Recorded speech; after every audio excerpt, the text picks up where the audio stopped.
And our heavyweight, you see big Sam Stoll on the overhead, going up against Derek White, number 3, number 11.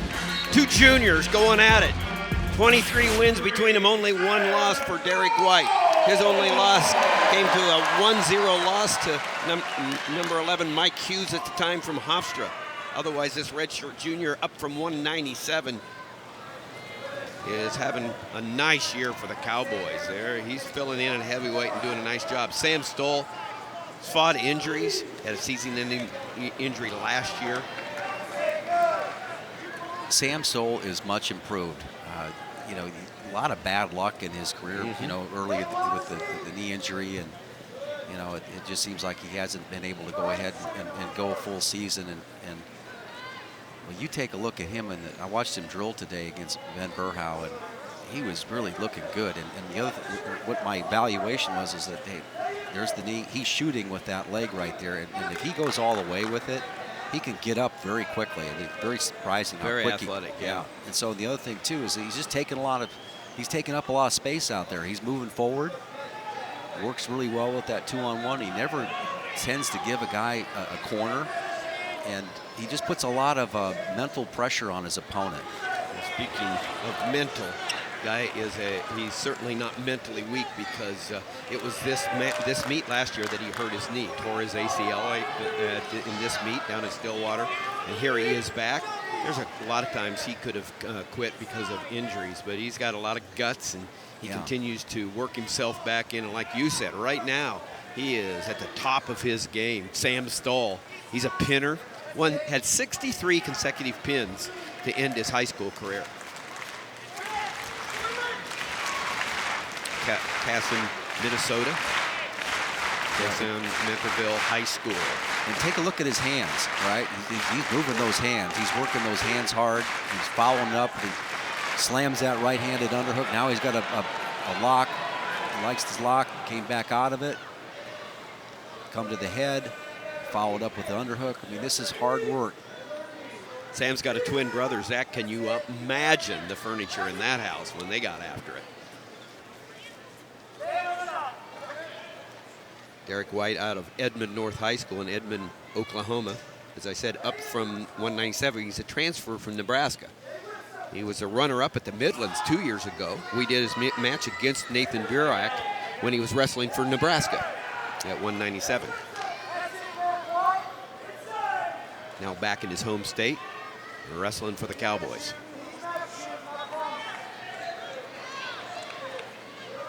Stoll had a statement victory against Tanner Hall. Well, watch. We're going to test the theory. Is he going to be able to come up here from this shot?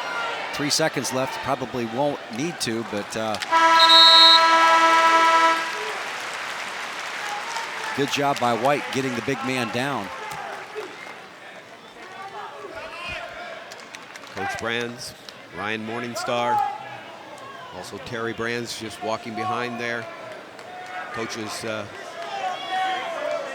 cheering on their heavyweight, and hopefully a win against the Cowboys in this fabled rivalry in front of the home crowd. Makes for a good Sunday afternoon in Iowa City. See the covering the hands going on there by White. He's going to try to turn in. Stoll putting a lot of weight on him. He's able to collapse him down. That was a good mat return. Really made White work hard. And they're going to go ahead and throw the brick and challenge him. Maybe see if there was a locked hands there.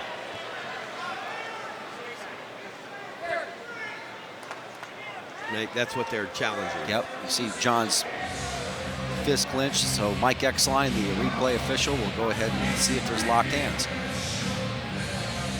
Sam Stoll, redshirt junior, not only had a season-ending injury in this meet last year, but the year before he was an NCAA qualifier and hurt his knee in the opening round and had to default out of the NCAAs. And you talked about it, just not some good luck, but he has come back and kept coming back. And earlier he had a statement win versus Tanner Hall of ASU.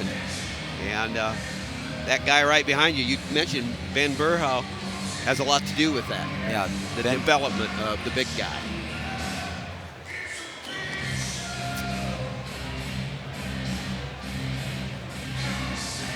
regardless, this is probably a good situation for White.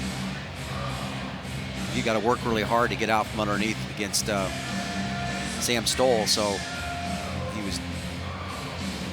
Take a look at the replay, see if there's any locked hands going on, and we can see. So can't really tell from that angle. And the hands can be locked right there. So I mean, he's on his feet. He goes down. Yeah, they were still locked when the hand went down. All he got to do is be touching if he's down on his knees. We'll see what he says. What White did is he clasped on top of the hand to make sure that Stoll didn't break. Right.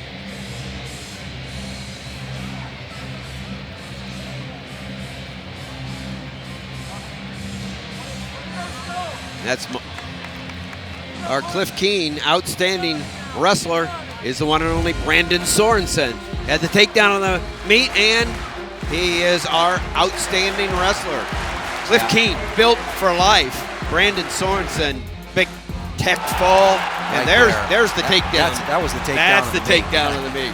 The anticipation of that underhook right there, whipping him over and getting the 4 points. That's what brought the crowd up, and we went a little awe. The big boys trying to finish it off here, but there's been a challenge by John Smith on whether or not there were locked hands on Iowa's Sam Stoll. They challenged. We're waiting for the result. It is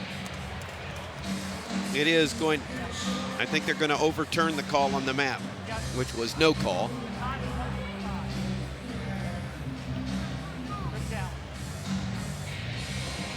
So it was a good challenge by John Smith. And he didn't even acknowledge the comment. Oh. We just have just a great angle of what Coach Smith's reactions have been through the course of this match, and it's been. And we love Coach Smith, and Coach Brands. No, it's just such a great rivalry, and these two teams are going to have a lot to do, but a lot to say with who wins the title this year. Penn State. This is how they finished last year. Penn State and Ohio State.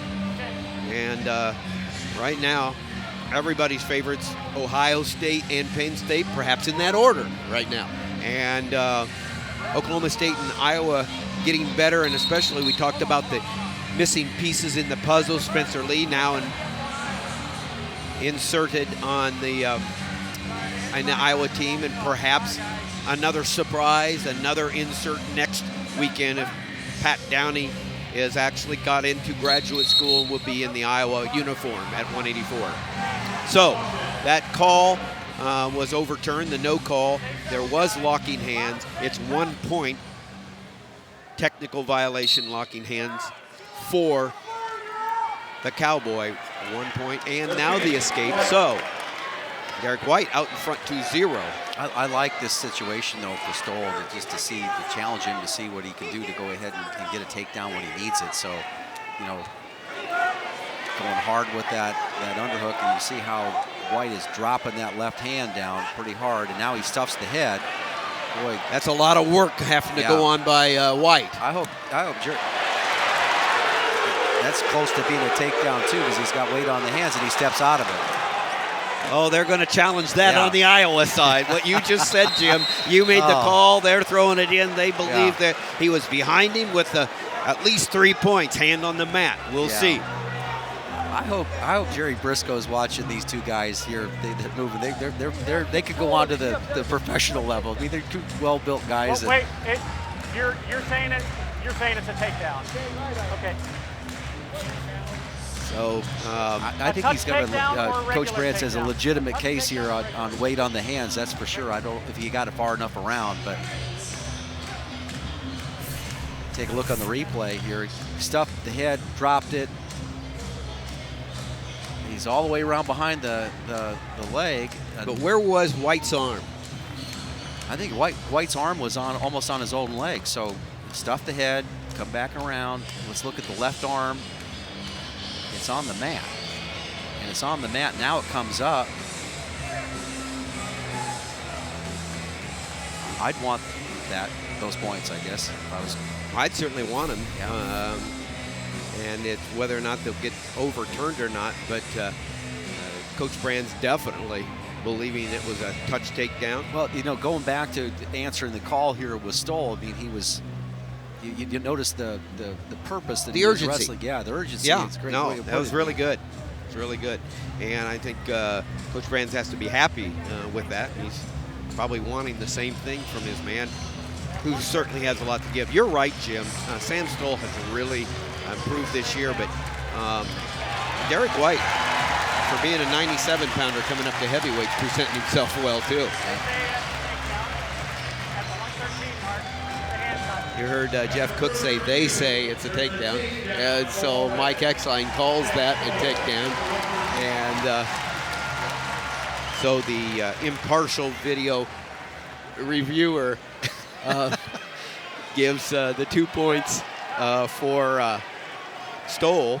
And so takedown, Stoll. And now the escape, White. 3-2, White out in front. And when it's all said and done, if it was a regular second period, that's about where it would be, a 1-point lead with White having started the position down.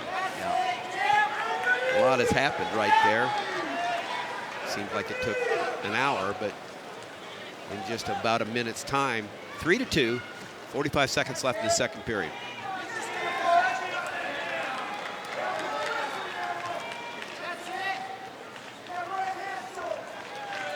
Good look at the coaching staff for Oklahoma State in the background there. John Smith, Chris Perry, the new top assistant. Zach Esposito standing up, and the four-time All-American from Wisconsin, Isaac Jordan, the new volunteer assistant. All four of them in the corner there for Oklahoma State. Good battle, good hand fighting going on here. Both guys.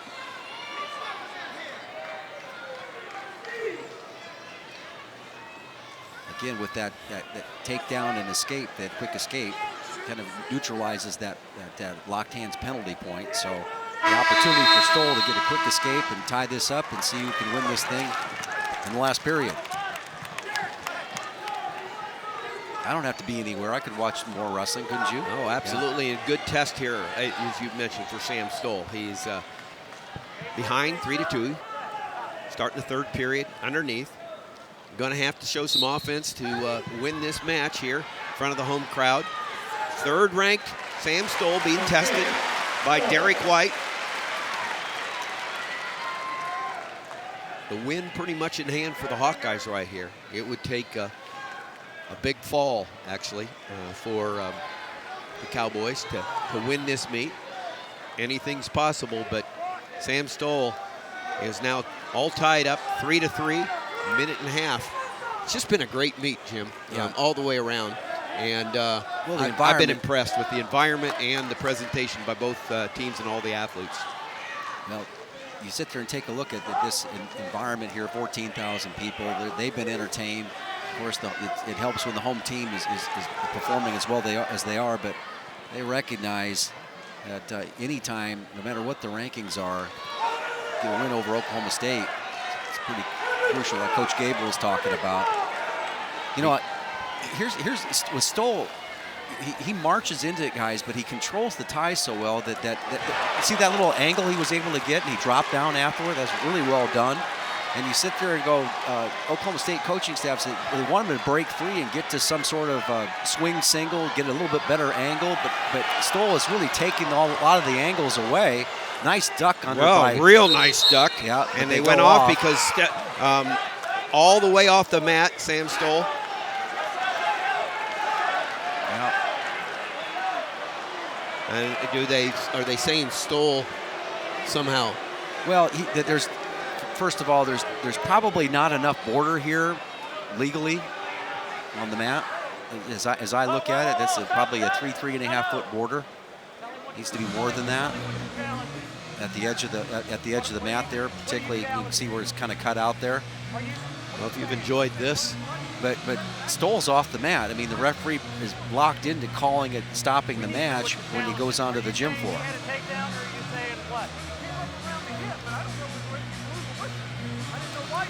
I stopped the match. We have to challenge something. You threw the brick and can't go back. So tell us what the challenge is. You can't go back. He says takedown. That's what he's challenging. Don't worry about it. He'll watch it. So They say, now no, it's holding it. He's challenging, saying there's a takedown. So John Smith is having a conversation with the official because he didn't understand why he blew the whistle. The official comes back and says, hey, you've got to challenge something. And they said, well, I think obviously there was a takedown, but it's more of a conversation about why did you blow the whistle?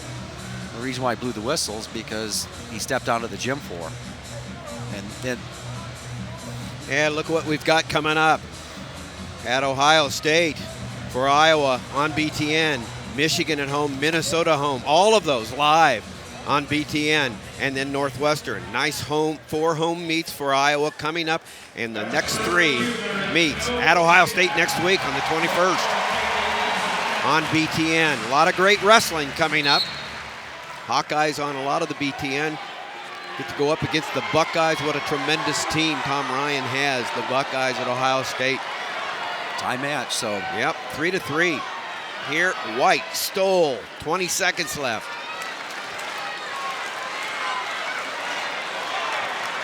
Both these guys are a little slick right now, so really punching up a bear hug or off of an over and under is pretty tough. That was a beautiful duck that White hit on the edge of the mat while he's getting pushed out.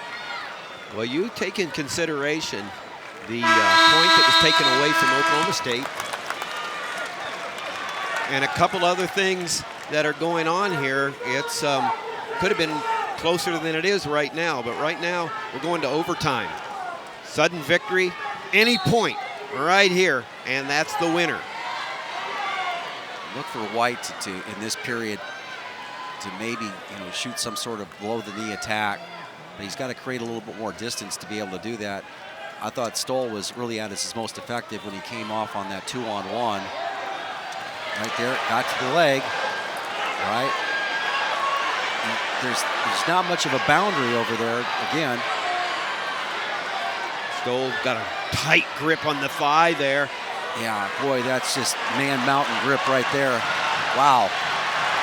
Now all of a sudden works Stoll himself back pulling into position. But they both go out of bounds. They could not navigate staying inbounds. That's what impressed me when I said earlier in the match is about Stoll watching him drill. He's being able to get off. I mean, he was dead to rights there on his belly. He was able to really get nice back job into by position Stoll while pulling he's it tired. in. Yeah, you talked about getting back into position. A lot of guys don't get there from there. They give up on the grip, number one, or they don't get their lower body active, but that showed a lot of strength and grit. Now it's a ride-out situation. This is where both guys looks like they've been able to get out pretty quickly. my grandpa used to call this guts and gumption. This is where it comes in. The guts, the gumption. It's about winning right here, and you just got to keep your head and know what's going on. You might have to win it 4 overtime periods from now. Yeah. Leg comes in, flops over the top. Good job by Stoll just keeping position.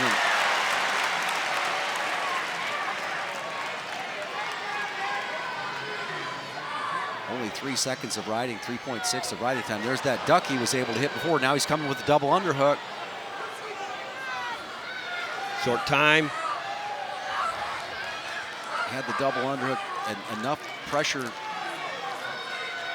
back in to be able to maybe hit a foot sweep, but really wasn't there. Just a fraction of a second left in this first 30-second period in the second overtime period. All right, we go to the next overtime period, the 30-second, second 30-second. It only took Sam Stoll 3.6 seconds to get out. Weigel up to his feet. Little hip separation right And there. he's Able to out. step out. He got out. Only 2 seconds of advantage time for Stoll.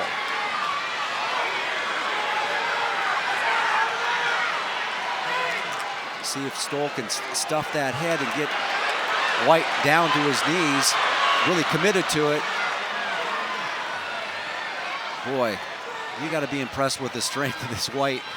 Nice job of squaring up.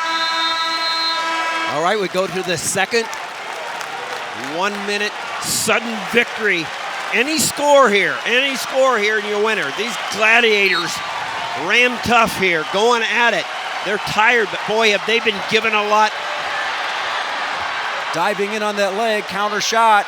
This really favors Stoll if he can go ahead and get his leg back and collapse White, which he does. He's going to circle around, stuff the head. Not in too much of a hurry. He comes back the other direction and gets the 2. Gets the 2. Sam Stoll wins it in front of the home crowd. The overtime, the second sudden victory period. Sam Stoll, the winner in overtime. The second sudden victory period. Great match battle between those two heavyweights.